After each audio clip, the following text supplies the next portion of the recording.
Hi everyone and welcome to this new video tutorial. Today we are going to build an online collaborative whiteboard with Zustand, React and Liveblocks. Don't forget to subscribe to the channel to get notified when we publish a new video. So let's jump into the code. You will find this tutorial on our website. I will put in the description every link that you need to follow along the tutorial with the written version. So let's start with the code. I just opened a new terminal window and entered the following command: npx create React app Zustand whiteboard, which means it will create a new project called Zustand whiteboard using the React app template. This tutorial assumes that you are familiar with Zustand and React. So let's begin by creating our store. We'll have to import create function from the Zustand package. After that, we'll also import create client from the Liveblocks client, and we'll also need the middleware function from the Liveblocks Zustand package. Next thing to do will be to create a new Liveblocks client. To do that, we will call the create client function and pass an object as a parameter. The object will be an option object, and we'll have to copy our public API key that we can retrieve in the dashboard.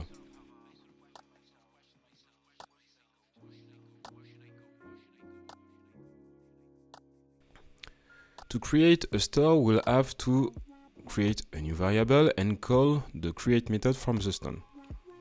Then we pass our Liveblocks middleware that allows us to add Liveblocks features to Zustand state, and we'll set some configuration. Don't forget to pass the Liveblocks client as a parameter of the Liveblocks Zustand middleware. Then we can export our useStore function, and our store is ready. Okay, so let's open our app.js file and clear everything. I'll just return a simple div waiting for new components to be rendered. Now we will import our Zustand store. Import useStore from /store.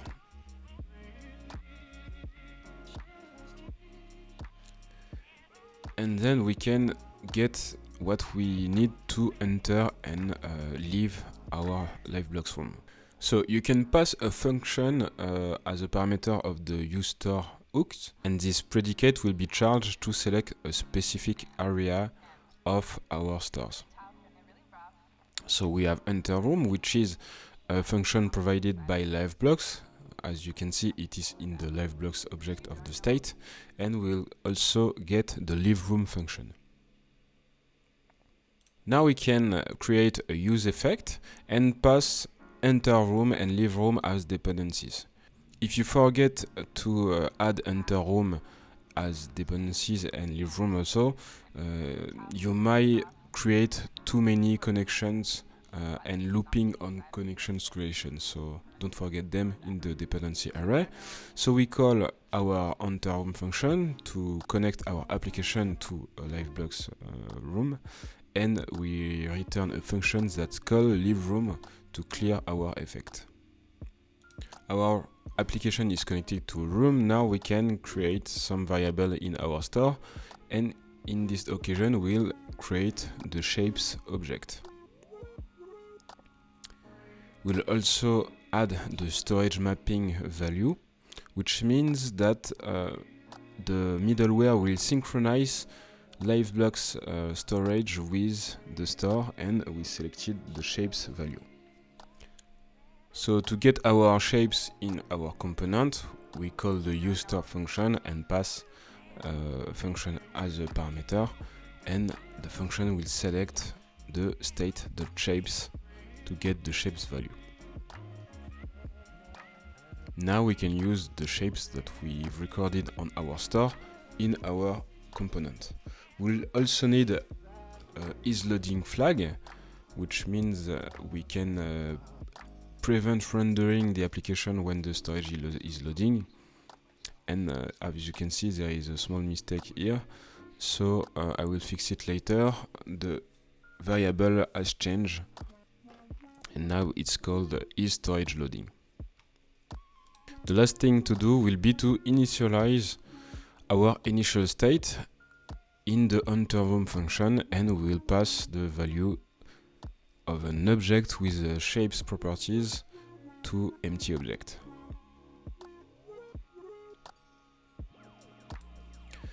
To prevent errors with the storage, we can render a placeholder when the storage is loading by just returning a div if the isLoading variable is equal to true. For this video tutorial, we'll use only one shape, but you can develop more shapes if you want. We'll start with rectangle. So we have a rectangle function that will take a shape as a parameter. And the shape object will handle all the value that you need to create our rectangle on the whiteboard. So our rectangle component is just a div with a class rectangle, and we'll apply some CSS modification. We'll use two CSS properties, which will be transform to change the size of the div dynamically, and we'll also use the background color to help differentiate all the shapes that we will create.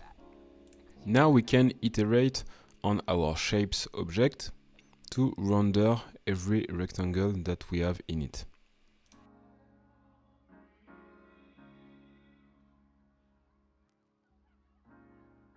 You have to be your biggest fan, and when things are really tough and they're really rough and nothing's working, but there's something inside of you that says, I just have to follow that, because you don't know who you're going to meet. Don't forget to get the CSS styles from the tutorial on our website. You can just copy paste all the classes. It will make your app prettier. In our store, we will create two utility functions and also a color list. The first one will be getRandomInt. It will be used to generate numbers. And the second one, getRandomColor, to generate random color as it sounds. It will be used to help differentiate all the shapes on the whiteboard.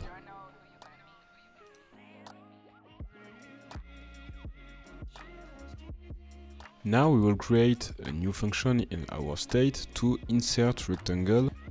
We can use the get method to get the store and extract the shapes object. The get method is a second parameter of the config function, and then we can modify the shapes inside of our middleware. So we'll create a new shape ID, which will be equal to the actual date, and create a new shape object. It is composed of three properties: X, Y, and fill, which will be the color, the background color. And X and Y are the coordinates, and we'll get a random integer with a max value of 300. To set the background color, we can use our utility function, getRandomColor, and our shape is ready. Now we can call the set method to update the Zustand state. So we'll pass the shapes. This is the property that we want to modify. Then spread the older shapes value and create a new key composed of the shape ID. You can think of it as a map, and we'll pass the value of the shape as the value that we just added. Our function is ready to be used in our component. We'll call the useStore function to get the insert rectangle function. Next, we can create a toolbar in the application. So I will create a React fragment and add a new div with the class name toolbar. We'll add a new button, and we will bind the insert rectangle function on the onClick event, which means every time we click on the button, we'll create a new rectangle. And as you can see, it is working properly, and our rectangles are placed randomly, and the color also are generated randomly from the color list that we've defined earlier. Now we will implement shape selection. For that, we'll add a new value on our store, selected shape. Set the selected shape value in our insert rectangle to select a shape as we create it. To be able to select an existing shape, we'll create a new function on our Zustand state. On shape pointer down, we'll take shape ID as a parameter, and it will allow us to set selected shape on our state, which means every time we click on a specific shape, we retrieve the ID, and the selected shape ID will be mapped to our presence mapping using the option object. Liveblocks Zustand makes it really easy to use because you just have to flag all the values that you want to synchronize with the storage or the presence, and everything is working out of the box. Following along, we will use the others value. The others value is a key element of the presence. It allows you to see what other people are making or doing in the same room. And we'll also extract the selected shape from the store. Going back on our application, we'll have to create the selection color variable. In other words, we will have 3 color selection. The first one will be transparent when nothing is selected or the shape is not selected. The second one will be blue when the current user has selected a specific shape. And the third one will be green when another user using the application connected on the same room has selected the shape. So let's pass our variable and values to the rectangle component. So we'll put the ID of the shape here and the selection color as a parameter. Now we can use the newly created value as props of our rectangle component. We'll extract the onShape pointer down function from the store. Now we can bind the values border color to selection color value, and we also add onPointerDown event on the rectangle, and we'll pass a function. We stop the propagation, and then we can now call onShapePointerDown function extracted from our store. As you can see, the selection is working, and you can see that it is up to date and it works in real time with 2 users connected.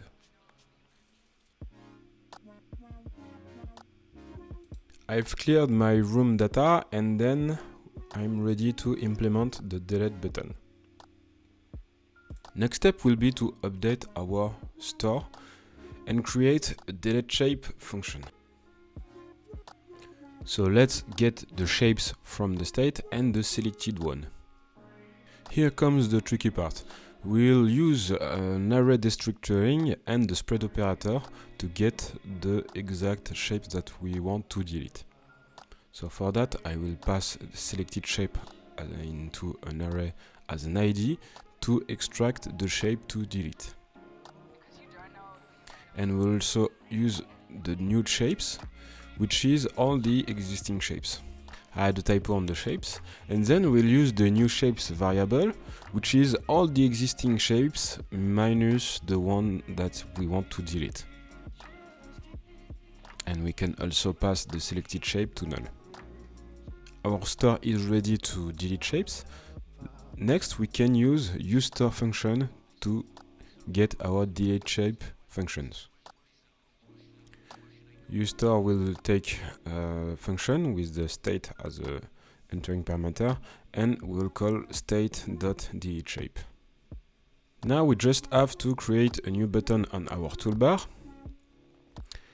The onClick event will take the deleteShape function as parameter, as a props, and then we can delete new shapes. We'll also add a disable attribute, so we can disable the button when the selected shape is equal to null. The toolbar is ready, we can test our new feature. As you can see, I can delete the selected shape. So everything is working properly. Next step will be to implement the dragging feature. As you can see, we cannot move any shape on the whiteboard, so let's do it.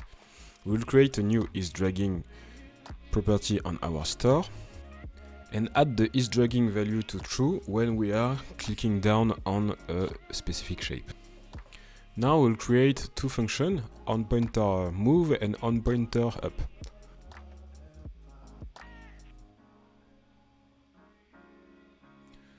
So the pointerUp function will set the isDragging to false. When the user releases the shape, it means that the move is over.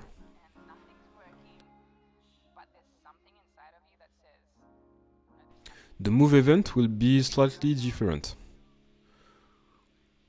We have to first prevent default event to bubble up, and then we have to get the isDragging property, the shapes, and the selected shape. We get them from the store using the get function. Then we have to get the selected shapes value from the shape store value. If the shape is not null and the isDragging property is set to true, then we can update the shape position. We are calling the set method from the middleware using a partial object, and then we update the X and Y position of the shape using the event client X and event client Y values. We subtract 50 of each position value just to make sure that we are centering the shape on our click position. I'll fix the state function name because I misspelled them. We should use onCanvasPointerUp and onCanvasPointerMove event because these two functions will be bind to our canvas element, not on our shape elements. So let's get our newly created functions from the store using the useStore function. Now we'll have to bind them on our canvas using the two following HTML events: onPointerMove for onCanvasPointerMove and onPointerUp for onCanvasPointerUp.